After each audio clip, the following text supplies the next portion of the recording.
Today, we're going to make a cute feather quill pin using paper. Here's what you'll need.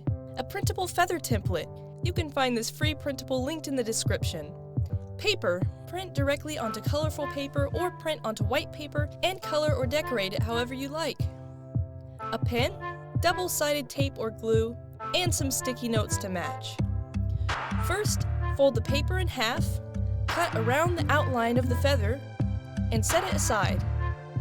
The next step is optional, but if you'd like your pen to match your feather, we have a simple idea for you. Start by removing the tip of the pen with the ink chamber. Choose a sticky note that matches or complements the color of your feather. You'll need to cut some of the sticky note away so that the paper isn't too thick to fit back into the pen. Adhere the sticky note to the ink chamber just below the tip of the pen. Wrap it tightly and then put the pen back together. Next, use double-sided tape or glue to attach the feather around the pen. Make sure to leave plenty of space so that you can hold the pen comfortably. You may want to add some double-sided tape around the base of the feather for extra support. Once the feather is securely attached, make some cuts into the edges of your feather to give it a more three-dimensional look.